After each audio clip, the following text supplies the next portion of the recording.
Quelle puissance défensive y a-t-il dans la vision?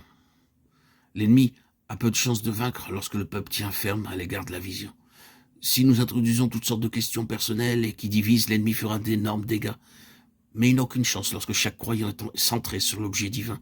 Il doit chercher à nous diviser d'une manière ou d'une autre, nous distraire, nous disloquer avant de pouvoir porter atteinte à la finalité divine.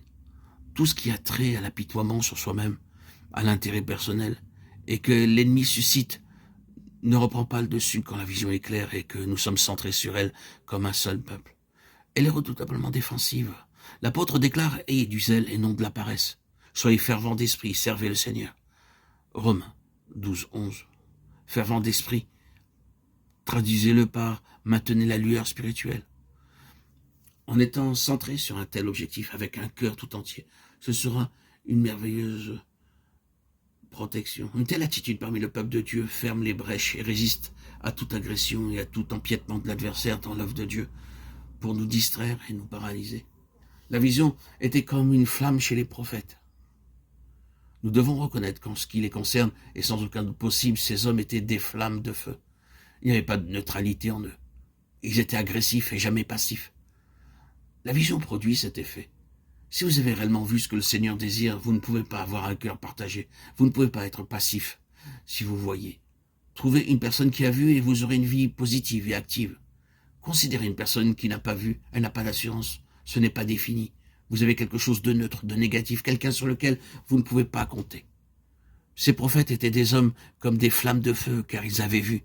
Et quand Israël était en conformité avec l'appel de Dieu, ils étaient comme cela, positifs, agressifs. Lorsque la vision s'estompait, ils s'immobilisaient, se centraient sur eux-mêmes. Ils s'inscrivaient dans une succession de cercles toujours plus étroits et pour finir, n'aboutissaient nulle part. Cette agressivité, cette attitude positive, qui est la conséquence de la vision, donne au Seigneur le terrain qui lui est nécessaire pour pouvoir nous éduquer et nous discipliner. Cela ne signifie pas que nous ne commettrons jamais plus d'erreurs. Vous pouvez voir dans le Nouveau Testament, et j'espère que vous ne m'accuserez pas d'hérésie, que même un homme aussi crucifié que Paul pouvait faire des erreurs. Pierre, un homme tellement utilisé et discipliné, a commis des erreurs. Oui, les apôtres ont pu fauter, et les prophètes ont aussi fait des erreurs.